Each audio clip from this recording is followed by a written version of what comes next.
मतलब गोश्त और गोश्त का मतलब कढ़ाई। यार कभी कुछ अलग भी ट्राई कर लिया करे ना। अच्छा चलो आज मैं आपको बनाऊंगा, मेरा मतलब है बना के दिखाऊंगा ये नमकीन ग्रेवी वाली क्रीमी और ड्रीमी मटन व्हाइट हांडी। क्या बात है सर, क्या बात है सर। इस स्पेशल व्हाइट हांडी में ना तो लाल मिर्च का हंगामा और ना ही मसालों का दंगा होगा, सिर्फ व्हाइट मसालों का नर्म और नाजुक जादू होगा जनाब। और इसका टेस्ट ऐसा होगा कि आपके घर वाले अपनी उंगलियां चाटेंगे नहीं बल्कि उंगलियां भी खा जाएंगे। और इसकी सबसे बेस्ट बात पता क्या है, इसकी क्रीमी सी ग्रेवी जो आपको नान के साथ भी सही मजा देगी। ये मटन व्हाइट हांडी नरम, जूसी और बिल्कुल स्मेल फ्री बनेगी, ये मेरी गारंटी है। लेकिन हमने इसमें ऐसा क्या डाला जिससे इसकी स्मेल बिल्कुल भी खत्म हो जाएगी, और किस पॉइंट पे हमने योगर्ट और क्रीम का कॉम्बिनेशन डालना है, और किस तरह बनेगी ये रेस्टोरेंट स्टाइल मटन व्हाइट हांडी वो भी घर पे, इन सभी सवालों का जवाब मैं आपको बताऊंगा बल्कि दिखाऊंगा। तो फिर देर किस बात की, फटाफट से ईद को फ्लेवरफुल बनाते हैं। चलो फिर। तो भैया एंड भाभी, jungle and aunties, mutton white हांडी बनाने के लिए यहाँ पे सबसे पहले हमने जादुई बाउल ले लेना है। ठीक है, ये सिंपल बाउल नहीं है, सारे जादू हमने इसमें करने। चीजें तो सारी नॉर्मल है, सारा कमाल तो इस बाउल का है। चले इसमें हम शामिल करेंगे 1 किलो मटन। अब क्योंकि व्हाइट हांडी बना रहे हैं तो इसमें बहुत ज्यादा हड्डियां तो अच्छी नहीं लगेंगी, इसलिए जितना गोल हो सकता था उतना हमने बकरे का गोश्त इसमें रख लिया है। अगर आप चाहें तो यही रेसिपी बीफ में भी बना सकते हैं, लेकिन अगर आप बीफ में बना रहे हैं तो एक छोटा सा पॉइंट है जो आपने ज़हन में रखना है, वो मैं आपको आगे चल के बताता हूँ। ठीक है, तो यहाँ पे हम बकरे के गोश्त के अंदर यहाँ पे डालेंगे सिरका तकरीबन 3 टेबल स्पून। मैं हमेशा गोश्त चाहे जो भी बनाऊं, बकरे का, बीफ का, मुर्गी का भी बनाऊं, तो मैं उसमें सिरका लाजमी शामिल करता हूं। इससे 2 काम होते हैं, बल्कि ये एक टिप है, इसको आप नोट कर लें। सिरका शामिल करने से हमारा गोश्त कोई भी हो वो अच्छे तरीके के साथ गल जाता है और उसकी स्मेल भी खत्म हो जाती है। ठीक हो गया जी। उसके बाद हम यहाँ पे शामिल करेंगे तकरीबन 1 कप हमने दही शामिल करना है। इसी से तो हमारे गोश्त की मैरिनेशन होगी और फ्लेवर्स जो है वो भरपूर आएंगे। चले जी, अब इसको जरा तीखापन देने के लिए यहाँ पे हरी मिर्च का पेस्ट शामिल करेंगे तकरीबन 2 टेबल स्पून। इसमें लाल मिर्च हमने नहीं डालनी, उससे इसका कलर भी खराब हो जाता है और जो व्हाइट हांडी का ओरिजिनल टेस्ट होता है ना वो भी नहीं आता। तो यहाँ पे हरी मिर्ची हमने कूट के रखी हुई थी, वो डाल दिया तकरीबन 2 टेबल स्पून। और उसके बाद जो अदरक और लहसुन का पेस्ट हमने बना के रखा हुआ था ये भी तकरीबन 1.5 टेबल स्पून, 1.5 टेबल स्पून अदरक और लहसुन का पेस्ट भी इसमें शामिल कर देंगे। चलिए जी, ठीक हो गया। उसके बाद इसमें शामिल करेंगे तकरीबन ½ टी स्पून सिर्फ इसमें काले मिर्च जाएगी। ये बहुत ज्यादा शामिल नहीं करनी क्योंकि इससे भी हमारी व्हाइट हांडी का जो कलर है ना वो चेंज हो जाएगा, तो ½ टी स्पून काफी है। अच्छा, ये 1 किलो गोश्त की ना परफेक्ट रेसिपी है। इसमें सारे इंग्रेडिएंट्स की जो क्वांटिटीज है ना वो आप नोट कर लें। इसी तरह से इतनी चीजें ही आपने डालनी है तो ही परफेक्ट आपका फ्लेवर जो है वो निकल के आएगा। उसके बाद ये आगे थी व्हाइट पेपर, सफेद मिर्च का पाउडर है, ये भी आपने तकरीबन ½ टी स्पून इसमें शामिल कर देना है। और अब बारी आ गई इसमें नमक शामिल करने की। नमक जो है वो तकरीबन 1 टी स्पून हम इसमें डाल देंगे। उसके बाद इसमें 1 टेबल स्पून हम सूखे धनिया का पाउडर भी शामिल कर देंगे, इससे बड़ी प्यारी खुशबू आएगी हमारी हांडी में से। ले जनाब, फिलहाल तो यही सारी चीजें थी। अब हमने क्या करना है कि एक चम्मच की मदद से ना इन सारी चीजों को गोश्त के साथ हमने अच्छे तरीके के साथ मिक्स कर लेना है। देखिए रेसिपी कोई भी हो, मेरा काम है कि मुश्किल से मुश्किल रेसिपीज को भी आसान से आसान बना के और मजे वाले अंदाज में आपके सामने पेश करना। इसीलिए मैं अपनी वीडियो में थोड़ा थोड़ा हंसी मजाक करता रहता हूँ ताकि आप लोग वीडियो देखते देखते भी बोर ना हो, और जब आप रेसिपी बनाने जाए तो आप भी इसी तरह से एंजॉय करके अपनी चीजें बनाया करें। यार एंजॉय करके बनाएंगे सारी चीजें अच्छी बनेंगी। अच्छा, ये देखिए हमने गोश्त के साथ सारे मसालों को अच्छे तरीके के साथ मिक्स कर लिया। अब इसकी बेस्ट बात तो ये है कि इसको 2 घंटे के लिए आप फ्रिज में मैरिनेट होने के लिए रख दें। लेकिन चले अगर आपके पास टाइम नहीं है तो आप इंस्टेंट भी बना सकते हैं। मेरे पास टाइम है इसलिए मैं इसको 2 घंटों के लिए फ्रिज में मैरिनेट करने के लिए रख रहा हूँ।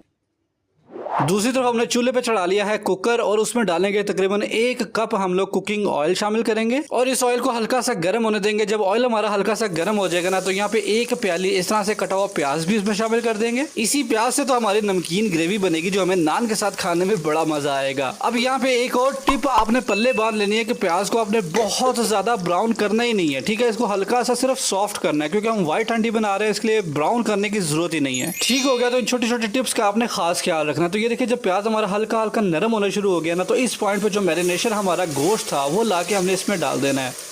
माशाल्लाह, इस क्रीमी से बैटर को कच्चा देख के ही मुंह में पानी आ रहा है, तो पक के इसका क्या टेस्ट होगा। अच्छा, बाउल को हमने अच्छी तरह से साफ करना है क्योंकि इसके अंदर ही तो सारे फ्लेवर हैं, तो एक एक कतरा जो है वो हमने इसमें से निकाल के तो हमने कुकर के अंदर शामिल कर देना है और फिर इसको हमने अच्छी तरह से मिक्स कर लेना है ताकि प्याज जो है वो प्रॉपरली मिक्स हो जाए हमारे सारे बैटर के साथ। और जब ये प्रॉपरली मिक्स हो जाएगा उसके बाद हमने इसमें शामिल करना है तकरीबन 1 गिलास पानी। गोश्त को गलाना भी तो है ना, तो 1 गिलास पानी जो है वो इसके लिए काफी रहेगा। ठीक हो गया जी। पानी शामिल करने के बाद हमने क्या करना है कि कुकर का जो ढक्कन है वो इसके ऊपर लगा के इसको एयर टाइट बंद कर देना है। यार इस पॉइंट पे मुझे कैमरा बड़ा तंग कर रहा है, कभी ब्राइट इमेज हो जाती है, कभी डार्क इमेज हो जाती है, गुजारा कर लेना। और कुकर का जो वेट होता है यहाँ पे इसके ऊपर इस तरह से लगा देंगे। अब हमने फ्लेम को रखा हुआ है हाई और हाई फ्लेम पे इसको पकने देंगे जब तक इसका ये जो वेट है ना ये विस्लिंग ना स्टार्ट कर दे। तो जब ये कुकर का वेट डांस करके और सीटियां मार मार के आपको छेड़ना शुरू कर दे तो उस पॉइंट पे आपने टाइम को नोट कर लेना है। और इस विस्लिंग के स्टार्ट होने के बाद आपने तकरीबन 18 से 20 मिनट इस गोश्त को देने हैं जिसमें ये अच्छी तरह से गल जाएगा। और अगर आप बीफ में बना रहे हैं तो इसको तकरीबन 25 से 30 मिनट आपने देने हैं। और हाँ, दोनों केसेस में जो आखिरी के 5 मिनट हो गए उसमें आपने फ्लेम को कर देना है मीडियम और फिर आपने उसको पकने देना है। चलिए जी, तकरीबन 18 मिनट बाद इसको खोल के देखेंगे। खोलने से पहले हमने सबसे पहले चूल्हे को बंद करना है और जो इसका फिक्स वाला वेट होता है किसी छुरी की मदद से उसको हिलाएंगे तो उसके अंदर से प्रेशर रिलीज होगा और फिर उसके ऊपर से ये वाला वेट हटा देंगे तो इसके अंदर से सारी गैस जो है वो रिलीज हो जाएगी।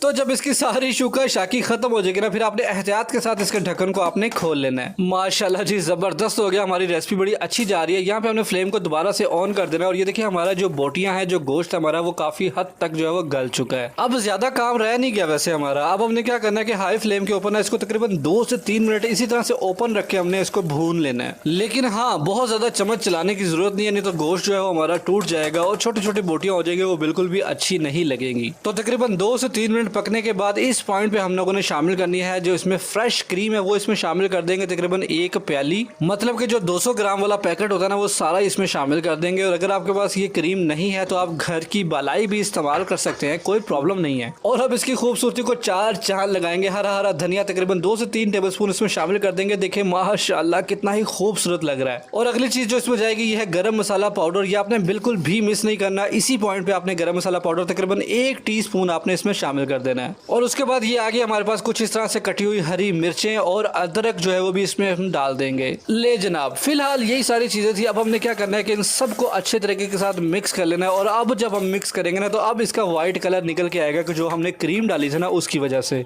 माशाल्लाह जी, वीडियो देख के मेरा तो फिर से मुंह में पानी आना शुरू हो गया है। अच्छा, क्रीम डालने के बाद ना हमने इसको बहुत ज्यादा नहीं पकाना, तकरीबन 1-2 मिनट सिर्फ हम इसको पकाएंगे ना तो इसका इस तरह से ऑयल निकल के ऊपर आना शुरू हो जाएगा। और जब ये वाली कंडीशन बन जाए, मतलब कि ऑयल निकलना शुरू हो जाए, तो ये परफेक्ट होके रेडी हो गया है। अब आपने इसकी फाइनल लुक को बिल्कुल भी मिस नहीं करना। यहाँ पे चूल्हे को हमने बंद कर दिया। इस कुकर को यहाँ से उठा लूंगा और आपको डिश आउट करके दिखाऊंगा। माशाल्लाह जी, सुभान अल्लाह। मैं अपने सोने परवरदिगार का लाखों करोड़ों दफा शुक्र अदा करता हूँ कि इतने मजेदार और यम्मी यम्मी खाने उसने हमारे नसीब में किए। क्यों आ गया ना मुंह में पानी। सिर्फ गार्निशिंग के लिए इसके ऊपर हमने हल्की सी दरदरा मिर्च जो स्प्रिंकल की है। इससे तीखा बिल्कुल भी नहीं होगा लेकिन लुक बड़ी प्यारी हो जाएगी। तो भाई साहब ये वीडियो अभी से सेव करके रख लो, ईद वाले दिन पता नहीं आपको ये वीडियो मिले या ना मिले, क्योंकि सब्सक्राइब तो आप लोग करते नहीं हो। मैं तो पिट पिट के थक गया हूँ कि लाखों लोग रोजाना मेरी वीडियो को देखते हैं और चुप करके पतली गली से निकल जाते हैं बिना सब्सक्राइब किए। मैंने किसी दिन उसी पतली गली पे गार्ड बिठा देना, जब आप गुजरने लगोगे बिना सब्सक्राइब किए तो आपका फोन पकड़ के आपसे सब्सक्राइब करवाएगा, फिर आपको जाने देगा। मजाक कर रहा हूँ यार। सब्सक्राइब अगर कर दिया है तो साथ बेल आइकन को ऑल नोटिफिकेशन पे जरूर किया करो, इसी से तो आपको मेरे सारे नोटिफिकेशंस मिलेंगे। तो इस ईद पे ये वाली क्रीमी और ड्रीमी व्हाइट मटन हांडी आपने जरूर बनानी है और मुझे फीडबैक जरूर देना है, कमेंट सेक्शन में बताना कि आपको कैसी लगी। मैं मिलूंगा आपसे अगली एक और किसी बहुत ही जबरदस्त रेसिपी वीडियो के साथ।